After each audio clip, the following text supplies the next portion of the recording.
Sa edad na 79, si Will Cohen, isang milyonaryo, ay walang seremonyang pinalabas mula sa isang mamahaling showroom ng kotse dahil sa kanyang simpleng kasuotan. Nangyari ang insidenteng ito ilang sandali bago siya bumalik at nag-iwan ng pagkagulat sa lahat. Sa kabila ng kanyang yaman, hindi ugali ni Will na ipagmalaki ito. Kilala siyang magsuot ng luma at kupas na mga damit, simpleng pantalon at gastadong sapatos. Hindi niya binibigyang halaga ang panlabas na anyo, naniniwalang ang tunay na halaga ng tao ay nasusukat sa kanyang mga gawa, hindi sa kayamanan. Namuhay si Will ng payak sa isang simpleng bahay sa suburb na sumusunod sa araw-araw na gawain na halos mistulang ascetic. Nagsisimula ang kanyang umaga sa paglalakad-lakad sa kapitbahayan, kung saan palagi niyang binabati ng may ngiti ang mga pamilyar na muka. Karamihan ng kanyang oras ay ginugugol sa mga simpleng gawain tulad ng paghahalaman, pagbabasa ng mga paboritong aklat, at pakikisalamuha sa kanyang anak na si Alice at apo na si Mark. Si Alice ay nakaranas ng maraming pagsubok sa buhay, kabilang ang isang mahirap na diborsyo. Para kay Will, hindi kailanman naging batayan ng kaligayahan ng pera. Namuhay siya ng matipid at ang kanyang pamumuhay ay nagpapakita ng sinadyang pagpili ng pagiging simple. Ang kanyang pinakamalaking lihim ay isang malaking panalo sa loto ilang taon na ang nakalipas na pinili niyang huwag ipagmayabang. Sa halip, matalino niyang ininvest ang kanyang yaman, iniingatan ito para sa mga tunay na mahalagang pagkakataon. Isa sa mga pagkakataong ito ay dumating nang bumisita siya sa ospital upang makita si Mark, na 7 taong gulang pa lamang. Ang bata ay may matinding pagkahumaling sa mga kotse at madalas na ikinukwento ito ng may sigla. Minsang ipinagtapat ni Mark kay Will ang kanyang pangarap na makasakay sa isang Ferrari na para sa kanya ay simbolo ng bilis, pakikipagsapalaran at kalayaan. Nabigyang inspirasyon ni Will ng mga pangarap at mithiin ng kanyang apo, kaya't nagpasya siyang gawing totoo ang pangarap na ito. Nagdesisyon siyang bilhan ng Ferrari si Mark, inuuna ang kaligayahan ng kanyang apo sa lahat. Sa isang tiyak na Sabado ng umaga, sinuot ni Will ang pinakahindi gasgas niyang damit kahit ito'y luma pa rin at nagtungo sa showroom na may malinaw na layunin. Kahit na nakaramdam ng pagkailang sa marangyang paligid ng showroom ng mamahaling kotse, ang inaasam niyang kasiyahan ni Mark ang nagbigay lakas sa kanya. Habang papunta sa showroom ng kotse, pinag-isipan ni Will kung paanong ang pag-iipon ng kayamanan ay hindi kailanman naging pangunahing layunin niya. Ngunit ngayon, gagastusin niya ito sa pinakamakabuluhang paraang may isip niya upang mapasaya ang kanyang apo. Dumating siya sa showroom, sinalubong ng marangyang fasad na gawa sa salamin at makintab na bakal. Saglit siyang huminto upang mag-ipon ng lakas ng loob bago pumasok ng may determinasyon. Pagpasok niya sa dealership, naglakad si Will ng may maayos at maingat na hakbang. Ang kumikislap na mga luxury car na pinailawan ng perpekto ay lubhang naiiba sa kanyang payak na kasuotan. Lumapit siya sa isang kotse, tahimik na pinahahalagahan ang makinis na disenyo ng isang Ferrari na tila kumikindat sa kanya. Parang naroon lang ang kotse para sa kanya, isang obra maestrang naramdaman ni Will na makatutupad sa pangarap ng kanyang apo.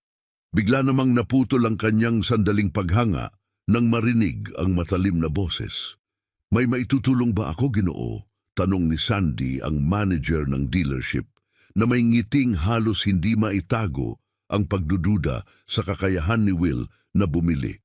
Nakasuot ng malinis at mamahaling damit, si Sandy ay sanay na sa mabilisang paghusga sa mga customer na pumapasok sa kanyang lugar at hindi niya nakita si Will bilang isang posibleng mamimili. Hindi natinag sa malamig na pakikitungo ni Sandy, matatag na sinabi ni Will, Oo, nais kong bumili ng isang Ferrari. Napatawa si Sandy na tila katawa-tawa ang ideya. Isang Ferrari?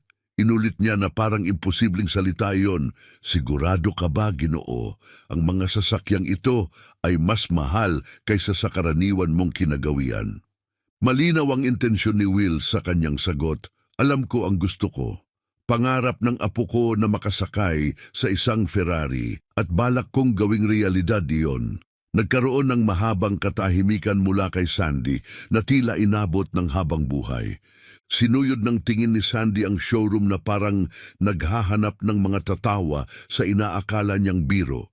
Nang mapagtanto niyang seryoso si Will, ang kanyang ekspresyon ay nagbago mula sa pagdududa patungo sa paghamak.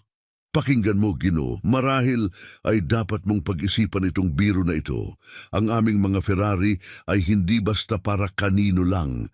Baka mas makakahanap ka ng mas angkop na sasakyan sa ibang lugar. Suhestyon ni Sandy na may halatang pagmamaliit. Habang lalong nararamdaman ang kahihiyan, ngunit nananatiling matatag, sumagot si Will, "Tinitiyak ko sa iyo, hindi ako nagbibiro. May kakayahan akong bilhin ang kotse na ito at handa akong bilhin ito ngayon." Subalit, tila baga ang kanyang sinserong mga salita ay naglaho sa hangin. Si Sandy, na nagiging mainipin at halatang naiinis sa pagpupumilit ni Will, ay kumumpas ng magaspang patungo sa pintuan. "Sa tingin ko ay sapat na ang aking narinig. Mas mabuti pang umalis ka na bago pa ako magtawag ng seguridad. Ayaw namin ng anumang gulo rito." Ang mga salitang yon ay tumama kay Will na parang isang suntok. Kahit na karaniwan niyang hindi pinapansin ang mga maliliit na bagay, nakadama siya ng matinding kahihiyan at lungkot sa sandaling iyon.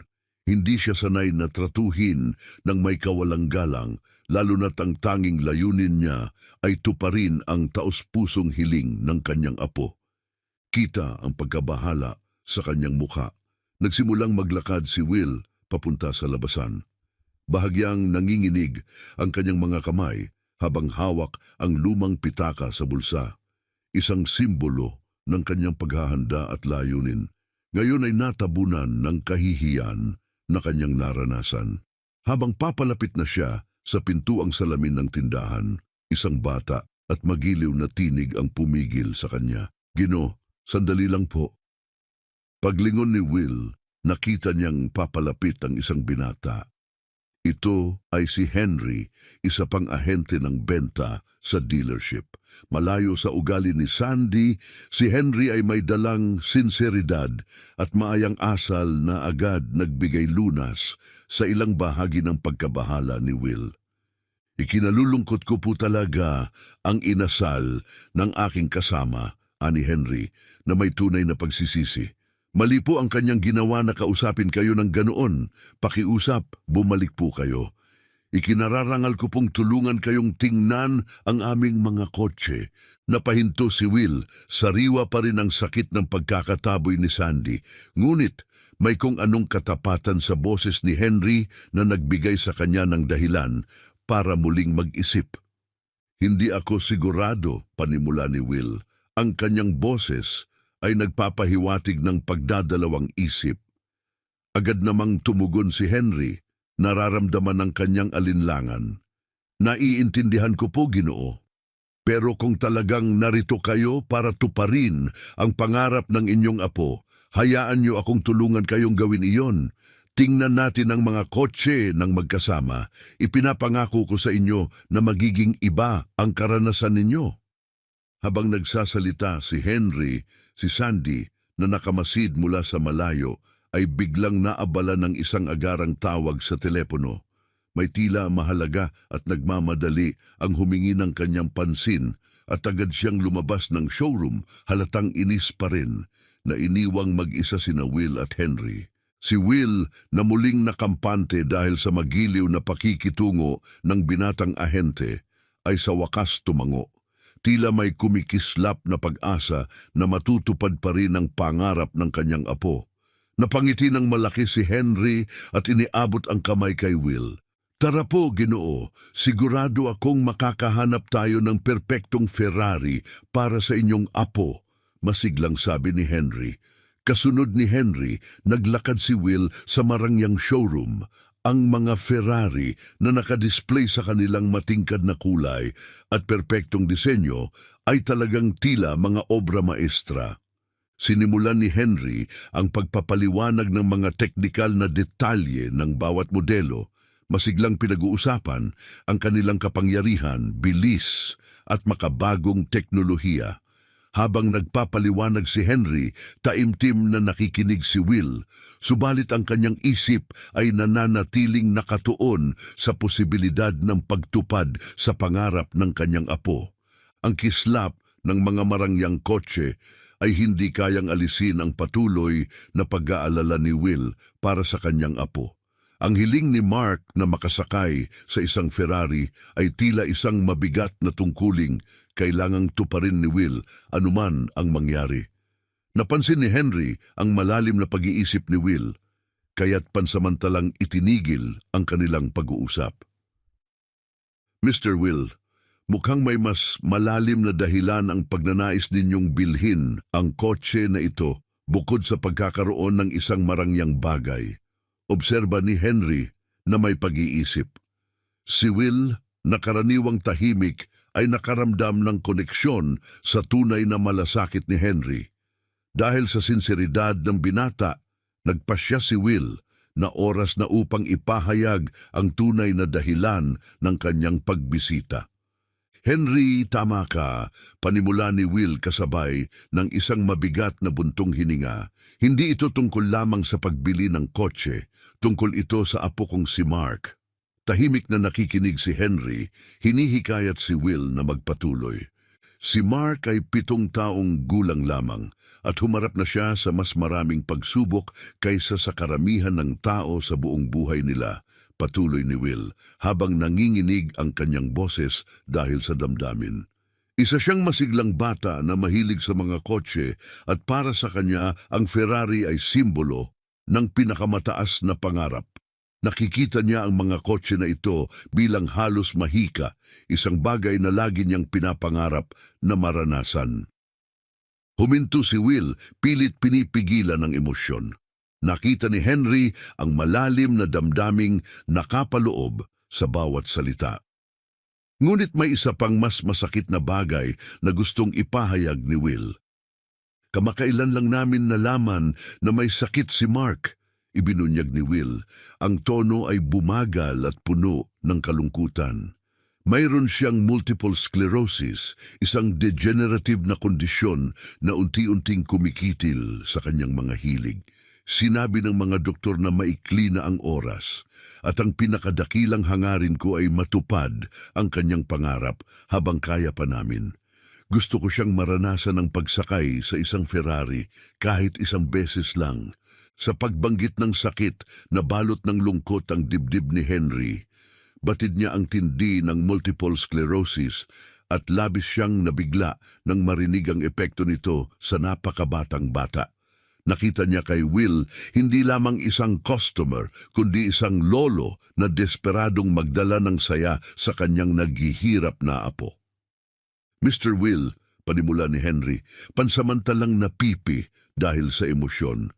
Matapos ang isang maikling katahimikan, ipinagpatuloy niya, wala akong ideya. Taos-puso akong nakikiramay sa pinagdaraanan ng inyong pamilya. Tumango si Will, nagpapasalamat sa malasakit. Ang tanging gusto ko lang ay maibigay sa kanya ang kaligayahan na ito, Henry. Karapat-dapat siyang makaranas ng ganoon. Sa pagkabatid ng kabigatan ng sitwasyon, nakaramdam si Henry ng dagdag na layunin. Hindi ito isang karaniwang transaksyon. Ito ay isang pagkakataon na makapagbigay ng tunay na pagbabago. Mr. Will, gagawin ko ang lahat ng aking makakaya upang tulungan kayo at si Mark, time team na pangako ni Henry. Kakausapin ko ang aking ina, si Ava, na siyang may-ari ng dealership na ito. Kailangan niyang marinig ang inyong kwento. Naniniwala akong gusto niyang tumulong. Namulatan ng sorpresa at pasasalamat ang mukha ni Will. Gagawin mo iyon para sa amin. Oo, kumpirmasyon ni Henry na may determinasyon. Hindi lang ito basta pagbebenta, ito'y isang pagkakataong makagawa ng tunay na pagbabago sa buhay ni Mark at titiyakin naming makakamit niya ang karanasang ito. Nadama ni Henry ang dedikasyon ni Will at ang kalagayan ni Mark. Ito ay higit pa sa karaniwang pagbili ng marangyang kotse. Ito ay tungkol sa pagtupad sa pangarap ng isang batang unti-unti nang nawawalan ng pagkakataon sa gitna ng matinding laban. Sa damdaming puno ng pagmamadali, humingi ng paumanhin si Henry at agad na tumawag sa telepono upang tawagan ang kanyang ina, si Ava. Alam niyang mahalaga ang pakikialam nito upang gawing realidad ang hiling ni Mark. Hindi ito basta isang usaping profesional, malalim itong nakaapekto sa kanya emosyonal. Bahagyang nanginginig ang kanyang mga kamay habang tinatawagan ang numero. Ang tunog ng pagring ay lalo pang nagpataas ng kanyang pakiramdam ng pagkaapurahan. Pagkatapos ng ilang tono, sinagot ni Ava ang tawag. Nagsalita si Henry, "May nangyari ba?" Ramdam ni Ava ang hindi pangkaraniwang tawag mula sa anak niya sa oras ng trabaho, maliban na lang kung ito'y talagang mahalaga, kaya't sagot niya ng may pag-aalala, "Henry, anong nangyari? Ayos lang ba kayo dyan?" "Hindi ito tungkol sa tindahan, Mama. Iba ito. May isang lalaki rito, si Will Cohen, na gustong bumili ng Ferrari. Gayunpaman, ang dahilan niya ay isang bagay na kailangan mong marinig ng harapan. Kailangan mong pumunta dito sa dealership sa lalong madaling panahon. May kinalaman ito sa apo niyang si Mark," paliwanag ni Henry. Mabigat ang boses sa pag-aalala. Sandaling tumigil si Ava sa kabilang linya, iniisip ang impormasyon. Alam niyang ang seryosong tono ni Henry ay nangangahulugang ito'y mahalaga, kaya sumagot siya ng determinado, "Pupunta na ako riyan. Panatilihin mo si Ginong Will diyan, darating ako kaagad." Pagkatapos ng pag-uusap, nakaramdam ng ginhawa si Henry.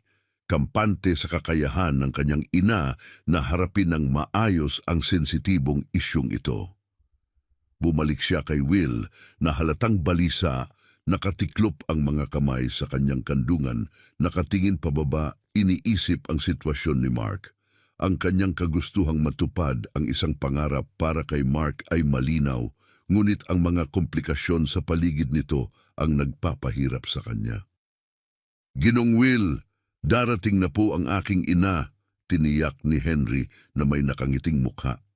"Sabik siyang makilala kayo at pakinggan ang inyong kwento." Nagulat si Will, bahagyang nabigla sa mabilis na tugon. "Talaga bang darating siya? Sana hindi ako nakakabahala," sabi niyang may pag-aalala. "Hindi po, kahit kaunti," sagot ni Henry na upo sa tabi niya. "Pinapahalagahan niya ng labis ang aming trabaho dito at tiyak na nais niyang makatulong sa abot ng kanyang makakaya." Bahagyang gumaan ang pakiramdam ni Will sa mga salitang ito. Upang maibsan ang tensyon, sinimulan ni Henry na pag-usapan ng mga kotse sa dealership. "Ginong Will, nakikita niyo ba yang Ferrari? Isa ito sa pinakamabilis namin. Umaabot mula 0 hanggang 60 mph sa loob lamang ng 3 segundo. Paliwanag niya, tinuturo ang isang modelong malapit. "Sigurado akong matutuwa si Mark dyan," dagdag niya. Napansin ang munting ngiti sa mukha ni Will. "Oo nga, matagal na siyang mahilig sa mga kotse. Nagsimula siya nung bata pa siya, nangongolekta ng mga model car at kayang banggitin lahat ng pangalan nito ng pabalik-balik," kwento ni Will. Patuloy na kinakausap ni Henry si Will tungkol kay Mark upang mas maunawaan ang bata. Sa bawat kwentong binabahagi ni Will, kumikislap ang kanyang mga mata sa parehong pagmamalaki at lungkot. Ipinapakita ang kanyang malalim na pagmamahal sa apo at ang pag-asa na mabigyan ito ng isang bagay na hindi malilimutan. Habang nag-uusap sila, tila mabilis lumipas ang oras. Siniguro ni Henry na mapanatiling abala si Will. Ipinapakita ang iba't ibang modelo ng Ferrari, pinag-uusapan ang kasaysayan ng brand, at ibinabahagi ang mga nakakatuwang kwento mula sa ibang mga customer. Dahan-dahang nagsimulang mag-relax si Will, nakaramdam ng kapanatagan sa tunay na malasakit na ipinapakita ni Henry para sa kanya at kay Mark. Makalipas ang halos 30 minuto, bumukas ang mga pinto ng dealership at pumasok si Ava. Nagmumula ang isang malakomanding presence at may mahinhing pagkilos na sumasalamin sa kanyang autoridad. Hinagod ng tingin ni Ava ang buong kwarto hanggang sa mapansin niya sina Henry at Will na malalim ang usapan. Habang papalapit siya, tumayo si Henry upang batiin siya. "Mama, ito po si Ginoong Will Cohen," pakilala niya, itinuro ang matandang lalaki. Lumapit si Ava, iniabot ang kamay na may mainit na ngiti. "Ginoong Will, isang karangalan na makilala kayo. Naibahagi na sa akin ni Henry ang inyong kwento at nandito ako upang makatulong sa abot ng aking makakaya," wika niya ng magiliw. Tumayo si Will nang may kaunting hirap. Hinawakan ang kamay ni Ava, puno ng pasasalamat ang muka. "Salamat sa pagpunta. Hindi ko alam kung kanino pa ako lalapit, pero napakasuporta ng anak niyo," tugon niya. Ngumiti si Ava nang malambing kay Henry at muling binaling ang atensyon kay Will. "Malaki talaga ang puso ni Henry. Ngayon, ikwento mo pa sa akin ang tungkol kay Mark at kung paano namin siya matutulungan," himok niya ng banayad. Sa mabigat na buntong hininga, sinimulan ni Will ikwento ang pangarap ni Mark, ang pagmamahal nito sa mga kotse at ang kanilang kasalukuyang pakikibaka sa kanyang karamdaman. Nakikinig si Ava ng mabuti. Ang mukha niya ay nagpakita ng bigat ng kanilang sitwasyon habang isinasalaysay ni Will ang pagkahumaling ni Mark sa mga kotse, lalo na ang mga Ferrari, na itinuring ng bata na rurok ng kahusayan sa sasakyan. Isinalaysay niya kung paano nagliliwanag ang mga mata ni Mark sa tuwing makakakita ng Ferrari, kung paano niya tinutukoy ang mga ito hindi lamang bilang makina, kundi bilang mga buhay na nilalang na puno ng kapangyarihan at kagandahan. Ang tanging nais niya, bahagyang pumutol ang boses ni Will, ay makasakay sa isang Ferrari kahit isang beses lang, at gagawin ko ang lahat para mangyari iyon. May luhang dumaloy mula sa mata ni Ava, mabilis na pinahid ng kanyang mga daliri. Ang katotohanan ng simpleng pangarap ni Will na puno ng kahulugan ay tumama sa kanya ng malalim. Hindi lamang ito tungkol sa pagbebenta ng isang mamahaling kotse, kundi sa pagbibigay ng isang sandali ng dalisay na kaligayahan sa isang batang nasa mahirap na laban. "Ginoong Will," nagsimula siya, malambing ngunit matatag ang boses, "napakagalaw ng inyong kwento. Hindi ko kayang sukatin ang sakit na dinaranas ng inyong pamilya, ngunit nauunawaan ko ang kahalagahan ng sandaling ito para kay Mark." Kaya't saglit siyang tumigil, napansin ang pagkaalalang mga mukha ni na Will at Henry. "Napagpasyahan kong ibigay ang Ferrari ng walang bayad." Nanlaki ang mga mata ni Will, pansamantalang nawala ng salita sa kabaitan ng alok. Higit pa ito sa inaasahan niya, isang kabutihang loob na lubhang nakakagulat. Nagniningning ang mukha ni Henry, halatang ipinagmamalaki ang desisyon ng kanyang ina. Ava, ako'y labis na nabigla," pagsisikap ni Will na ipahayag ang kanyang pasasalamat. "Walang anuman, Ginoong Will," tugon ni Ava ng malumanay. "Ito ay aming kontribusyon sa pagtupad ng pangarap ni Mark. Hindi ko kayang lagyan ng halaga ang isang bagay na napakahalaga sa inyo." Tahimik na naglagi si Will sandali. Luhang namumuo sa kanyang mga mata, ngunit maya-maya'y lumitaw ang isang matatag na hitsura na nagpapakita ng kanyang muling lakas at pasasalamat. Alam niyang napakabait ni Ava, subalit naramdaman niyang kailangan niyang bayaran ang kotse, hindi dahil sa pagmamalaki, kundi sa paniniwala sa katarungan, kahit sa ganitong pagkakataon.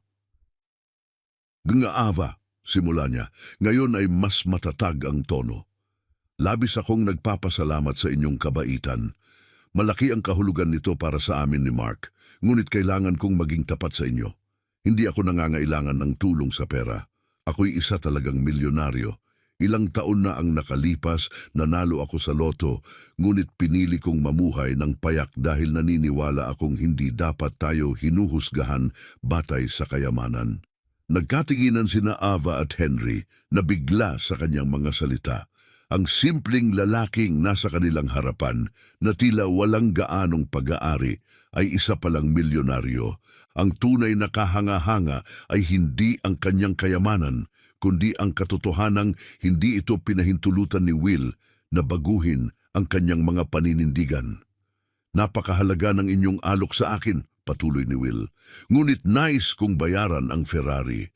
Kaya ko itong bilhin at sa tingin ko'y iyon ang makatarungan. Kung papayagan nyo, nais kong bayaran ang tamang halaga para sa kotse.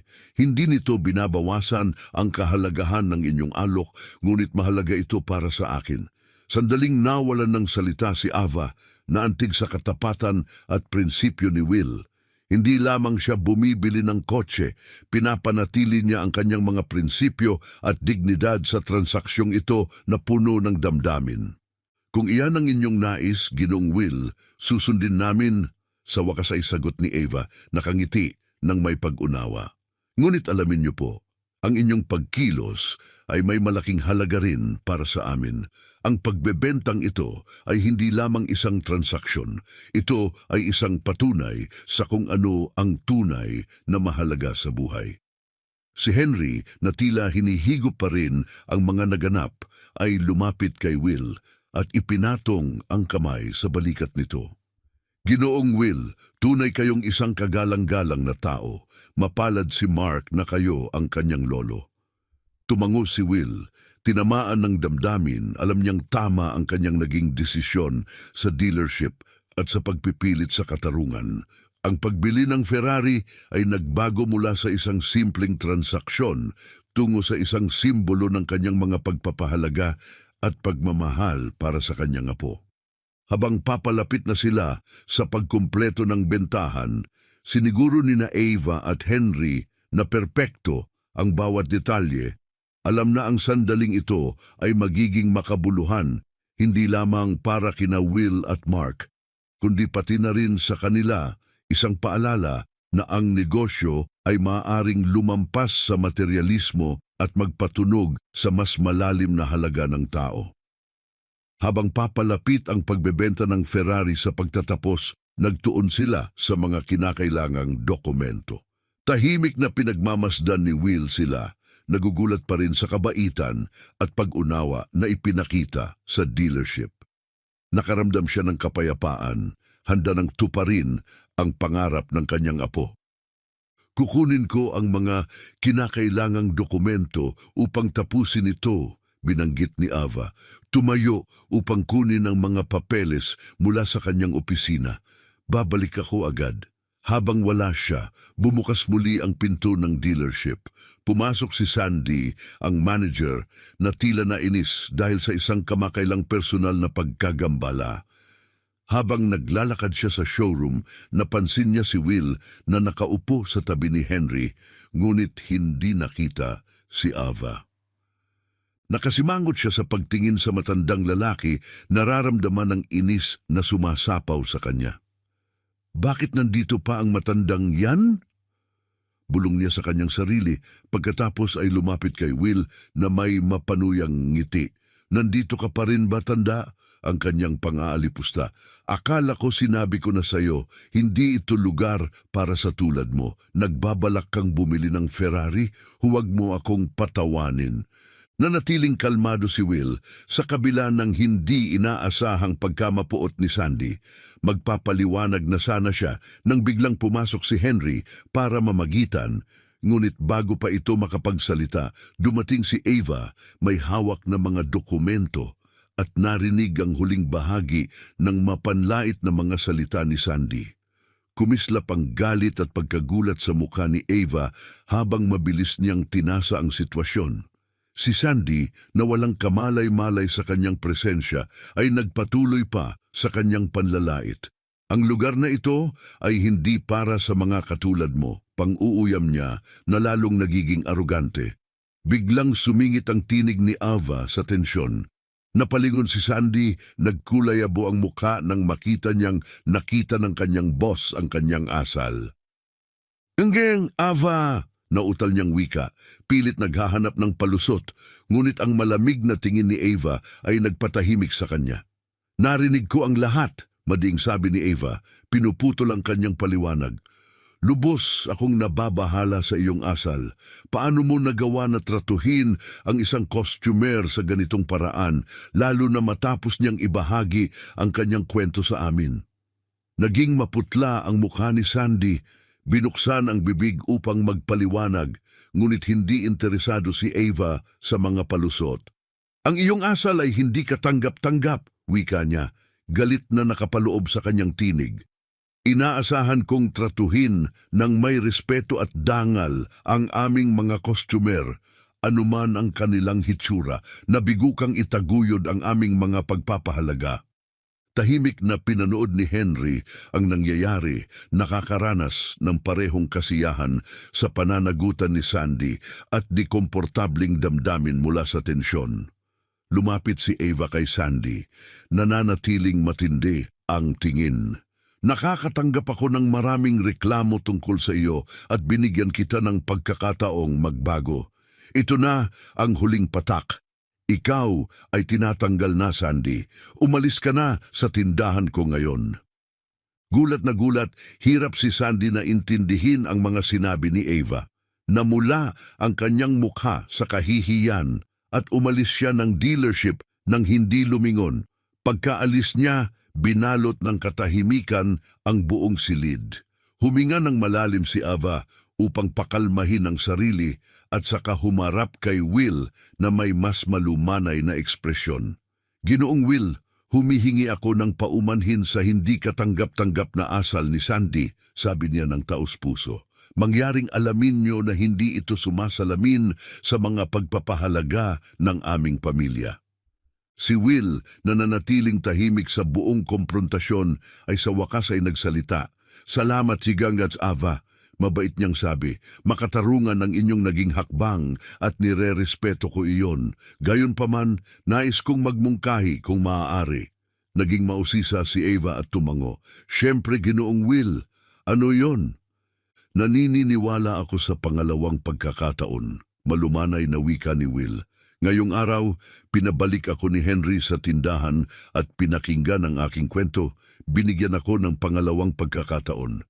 Iminumungkahi ko na gawin din natin iyon para kay Sandy.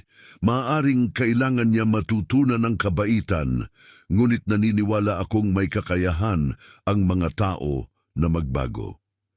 Tinitigan ni Henry si Will na may bagong paghanga. Pinag-isipan ni Ava ng mabuti ang kahilingan ni Will.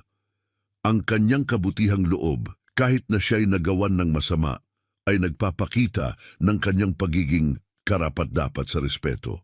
"Kung iyan ang inyong nais, maaari kong muling isaalang-alang," sagot ni Ava matapos ang ilang sandali. Ngunit kailangang patunayan ni Sandy na kaya niyang magbago ng tunay. Tumango si Will, puno ng kagalakan sa kanyang puso dahil alam niyang tama ang kanyang naging desisyon. Minsan, ang kailangan lang ay isang gabay na kamay. Malumanay niyang sabi, unti-unting nawawala ang tensyon mula sa naunang komprontasyon. Nang maayos na ang sitwasyon, muling binalingan ni na Ava, Henry at Will ang pagkumpleto ng bentahan. Napirmahan ang mga dokumento at sa wakas, hawak na ni Will ang mga susi ng Ferrari, sumisimbolo hindi lamang sa isang transaksyon, kundi sa pagtupad ng isang pangako sa kanyang apo, si Mark. Muling nabuhay ang dealership na may bagong layunin. Sa pagkapirma ng kontrata at nakahanda na ang kotse, alam nilang kailangan nilang kumilos ng mabilis. Palubog na ang araw, nagpapakalat ng gintong liwanag sa buong lungsod. Hawak ni Will ang mga susi ng Ferrari, nararamdaman ang bigat ng sandali at ang magaan na pananabik. Tumingin siya kina Ava at Henry habang inaalalayan nila siya papunta sa labasan ng dealership, handa nang samahan siya papunta sa ospital kung saan naghihintay si Mark. Nagniningning ang Ferrari sa labas ng dealership. Mahinang umuungol ang makina, handang maglakbay. Huwag na nating patagalin pa, Will. Giit ni Henry, ang boses ay puno ng damdamin. Nararapat kay Mark ang sandaling ito at hindi na tayo dapat maghintay pa. Agad na sumakay sina Henry at Ava sa isa pang sasakyan, handang sundan si Will habang minamaneho niya ang Ferrari sa masiglang kalye ng lungsod. Bagamat maikli ang biyahe, puno ito ng kahulugan. Ibinaybay ni Will ang Ferrari ng may tahimik na pag-elegansya. Ang presensya nito'y nagdulot ng paglingon ng mga tao habang humihiwa ito sa abalang trapiko ng gabi.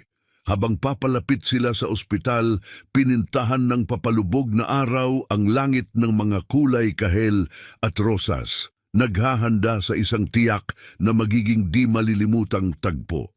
Pagdating nila, ang kapaligiran sa ospital ay tila puno ng enerhiya na malayo sa karaniwang lungkot. Si Will kasama sina Ava at Henry ay naglakad ng may layunin sa mga pasilyo, bawat hakbang ay mabigat sa pag-asam. Narating nila ang silid ni Mark at natagpuan si Alice, anak ni Will, sa tabi ng kama ng kanyang anak. Ang kanyang mukha, pagod sa pag-aalala, ay biglang nagliwanag nang makita ang kanyang ama. "Dad, anong nangyayari?" tanong ni Alice. Tumayo upang yakapin siya ng mahigpit. Ginantihan ni Will ang yakap, mabigat ang boses sa damdamin. "Alice, natupad ko ang pangarap ni Mark," bulong niya, luhay namumuo sa kanyang mga mata. "Dinala ko ang Ferrari para sa kanya." Napasinghap si Alice, itinakip ang mga kamay sa kanyang bibig habang namumuo rin ang luha sa kanyang mga mata. Naintindihan niya ang lalim ng ginawa ng kanyang ama, hindi lamang pagtupad sa hiling ng isang bata, kundi pagbibigay rin ng isang sandali ng ligaya sa gitna ng mahihirap na panahon. "Ginawa mo ito, Dad? Talagang dinala mo ang Ferrari para sa kanya?" nagawa niyang sabihin. "Oo, anak, naghihintay ito sa labas para sa kanya," kumpirma ni Will, puno ng init ang boses. Sa sandaling iyon, si Mark, na kanina'y tahimik, ay biglang nagising na may biglang siglang enerhiya. "Lolo, isang Ferrari? Totoo ba?" Ang mahina niyang tinig ay puno ng sorpresa at tuwa. Lumapit si Will sa kama, hinawakan ang maliit na kamay ni Mark. "Oo, apo, isang Ferrari para sa'yo," sabi niya. Bawat salita'y isang banayad na pangako ng pakikipagsapalaran na naghihintay sa labas. "Oo naman, aking apo, ang Ferrari na ito ay para sa iyo. Ano sa tingin mo, gusto mo bang magpaikot-ikot?" Sa tulong ng isang nurse, maingat na inihanda si Mark para sa paglabas mula sa kanyang silid. Maingat na inupo ni na Alice at Will si Mark sa kanyang wheelchair habang sina Ava at Henry ay sabik na naghihintay sa labas, kuryoso sa magiging reaksyon ng bata. Nang mailabas na si Mark sa ospital at makita ang pulang Ferrari na naghihintay sa kanya, ang kanyang pagod na ekspresyon ay agad na nabago sa dalisay na kaligayahan. Nagniningning ang kanyang mga mata nang higit pa sa dati at lumitaw ang isang malawak na ngiti sa kanyang mukha. "Lolo, ito ang pinakakahangahangang Ferrari na nakita ko." Sigaw ni Mark, puno ng paghanga ang kanyang tinig. Namuo ang luha sa mga mata ni Will habang nakangiti sa kanyang apo. "Ngayong araw para sa iyo ito, Mark. Tara na at mag-enjoy tayo sa biyahe," wika ni Will. Tumulong sina Henry at Ava sa maingat na paglipat kay Mark sa upuan ng pasahero ng Ferrari. Sa kabila ng kanyang panghihina, si Mark ay tila naakit ng karanasan. Hinaplos niya ang manibela, dahan-dahang inilarawan ng kanyang mga daliri ang dashboard at pansamantalang ipinikit ang mga mata na para bang itinatatak sa kanyang alaala ang bawat detalye. Pumasok si Will sa driver's seat, ikinabit ang kanilang seatbelt at tumingin kay Mark. "Handa na ba, bayani? Tara na," sabi niya. Sumagot si Mark ng masiglang pagtango, hindi nawawala ang ngiti sa kanyang mukha. Sa pag-apoy ng makina, narinig ang dagundong ng Ferrari sa hangin, lalo pang nagniningning ang mga mata ni Mark. Dahan-dahang nagmaneho si Will Sa mga kalye, pinapayagan si Mark na namnamin ang bawat sandali ng biyahe.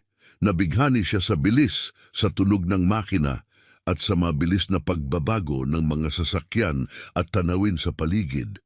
Bagaman maikli ang biyahe, para kay Mark, tila ito'y walang hanggan. Bawat pagbilis, bawat liko ay tila isang panaginip na natupad, isang piraso ng dalisay na kaligayahan sa gitna ng kanyang mahirap na kalagayan. Pagbalik nila sa ospital, ipinarada ni Will ang Ferrari sa harap ng pasukan at humarap si Mark sa kanya na nagniningning pa rin ang mga mata sa kasiyahan. "Salamat, Lolo. Ito ang pinakamagandang araw ng buhay ko." Mahina niyang bulong, puno ng taos-pusong pasasalamat ang tinig. Hinawakan ni Will ang kamay ni Mark at ngumiti, hindi napapansin ang mga luhang dumadaloy sa kanyang pisngi. "Walang hindi ko gagawin para sa iyo, Mark. Ang iyong kaligayahan ang pinakamahalaga sa akin," wika niya. Habang ibinabalik nila si Mark sa loob, naramdaman ng lahat ang mahika ng sandaling iyon. Mahigpit na niyakap ni Alice ang kanyang ama. Tahimik na ipinapahayag ang kanyang pasasalamat sa ligayang ibinigay niya sa kanyang anak. Sina Ava at Henry ay tahimik na nakatingin, malalim na naantig. Naramdaman nila na sila'y naging bahagi ng isang pangyayari na lumampas sa karaniwang karanasan. Isang hiling na natupad, isang sandali ng purong mahika na tatandaan magpakailanman. Sa mga linggo matapos ang biyahe sa Ferrari, naranasan ng pamilya Cohen ang parehong kaligayahan at kalungkutan. Ang kislap sa mga mata ni Mark sa mga sandaling iyon ng kaligayahan ay nanatili sa alaala ng lahat. Gayunpaman, ang mapait na katotohanan ng kanyang kalagayan ay nanatili at gaya ng inaasahan ng kanyang mga doktor, si Mark ay pumanaw hindi nagtagal. Si Will, Alice at lahat ng nakakilala kay Mark ay binalot ng kalungkutan. Sa gitna ng kanilang pagdadalamhati, gayunpaman ay mayroong malalim na pakiramdam ng kapanatagan. Alam na ang huling hiling ni Mark ay natupad. Para kay Will, ang biyahe ay higit pa sa isang pamamaalam. Ito ay isang mahalagang regalo na mananatiling nakaimbak sa kanyang puso magpakailanman. Naantig sa karanasan, sina Ava at Henry ay nakaramdam ng malalim na pagbabago sa kanilang mga sarili. Ang kwento ng pagmamahal ni Mark at Will ay nag-iwan ng hindi mabuburang tatak. Determinado silang panatilihing buhay ang alaala ni Mark, hindi lamang para sa mga Cohen, kundi para sa sino mang dadaan sa kanilang buhay sa pamamagitan ng dealership. Pagkatapos, isang ideya ang biglang sumagi kay Ava na agad niyang ibinahagi kay Henry habang sila'y naglalakad sa dealership. "Kailangan nating gumawa ng higit pa sa pag-alala kay Mark," suhestyon niya. "Dapat magsilbing inspirasyon ang kanyang kwento sa iba. Paano kung palitan natin ang pangalan ng dealership bilang pag-alala sa kanya?" Naantig si Henry sa mungkahi at mabilis na sumang-ayon. "Perpekto iyon, Mama. Mabubuhay ang alaala ni Mark dito mismo. Ipinapaalala sa lahat ang tunay na epekto ng ating mga gawain." Punong-puno ng enerhiya dahil sa naging desisyon, sinimulan nina Ava at Henry ang pagbabagong anyo ng dealership na layuning lagyan ito ng mga pagpapahalaga na isinabuhay ni Mark: kabaitan, pagkakawanggawa, at pagtupad ng mga pangarap. Sa ibang bahagi ng bayan, si Sandy na tinanggal sa trabaho matapos ang kanyang alitan kay Ava ay nakaranas ng makabuluhang pagbabago sa sarili. Ang pagsubok ng halos mawalan ng kabuhayan, kasabay ng mapagbigay na interbensyon ni Will, ay nagbunsod ng malalim na pagninilay-nilay. Nag-enroll siya sa isang kurso para sa personal na pag-unlad upang mapabuti ang kanyang pag-uugali at madagdagan ang kanyang pakikiramay sa iba. Makalipas ang ilang panahon, lumapit si Sandy kay Ava hindi para humingi ng pagbabalik sa trabaho, kundi upang ipahayag ang kanyang pasasalamat. "Ava, Simula niya, may kapakumbabaang naririnig sa kanyang tono, naiintindihan ko na ang aking mga pagkakamali ay nararapat lamang na parusahan. Gayunpaman, malalim ang naging epekto sa akin ng habag na ipinakita ni Ginoong Will. Nandito ako upang magpasalamat sa inyo para sa pagkakataong ito na mapabuti ang aking sarili. Nakita ni Eva ang tunay na pagbabago kay Sandy at tumugon, "Natutuwa akong tinanggap mo ang pagkakataong ito, Sandy.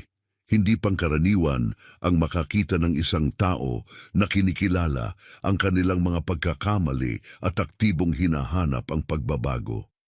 Ipagpatuloy mo ang landas na ito at marahil ay magkakaroon pa ng pagkakataon na magtulungan tayong muli." Lumipas ang panahon at natapos na ang pagbabago ng anyo ng dealership. Para sa pagpapasinaya, inanyayahan ni Eva, sina Will, Linda at maraming kaibigan at kliyente na ginawa ang okasyon bilang isang pagdiriwang ng patuloy na impluensya ni Mark. Dumating ng maaga sina Will at Linda, parehong labis na naantig nang makita ang bagong karatula na Mark Cohen Dealership, kung saan nakasulat sa ibaba ang kung saan natutupad ang mga pangarap. Sa seremonya, nagbigay si Ava ng isang taus-pusong talumpati. Ngayon ay hindi lamang ang pagpapasinaya ng bagong pangalan, kundi ang pagdiriwang ng isang batang nagpakita ng pagmamahal at pagkakawanggawa. Ang diwa ni Mark ay patuloy na mabubuhay dito, nagbibigay inspirasyon sa bawat isa na magtaguyod at tuparin ang mga pangarap ng iba. Labis na naantig si Will at nagbahagi rin ng ilang mga salita. Si Mark ay isang masiglang bata na ang huling pangarap ay ang makasakay sa isang Ferrari. Ang pagtupad sa pangarap na iyon ay pinakamalaking kaligayahan ko. Ngunit ang sumunod, ang sama-samang suporta dito ay nagpatunay na ang kanyang diwa ay buhay na buhay pa rin. Ang dealership na ito ay ngayon nagdadala ng kanyang pangalan, nagsisilbing isang ilaw ng inspirasyon para sa lahat ng papasok. Palakpakan ang sumunod ng ilantad ang plake at ang moto na kung saan natutupad ang mga pangarap ay kumikislap sa sinag ng araw, sumisimbolo sa bagong adhikain ng dealership. Sa gitna ng mga tao, si Sandy ay nakatayo, ang puso'y uminit dahil sa pagbabagong nasaksihan niya sa sarili at sa kanyang paligid. Muli niyang pinasalamatan si Will para sa pagkakataon at nangako na patuloy na pagbutihin ang sarili. Ang Mark Cohen Dealership ay naging higit pa sa isang pangkaraniwang negosyo. Ito'y naging simbolo ng pag-asa, pagtupad ng mga pangarap at posibilidad ng pagtubos. Sana ay naantig kayo sa kwentong ito. Kung nagustuhan ninyo, mag-subscribe na sa aming channel para sa mga kwentong katulad nito. Huwag kalimutang i-like ang video at ibahagi ang inyong mga saloobin sa mga komento sa ibaba. Kita-kits sa susunod na video.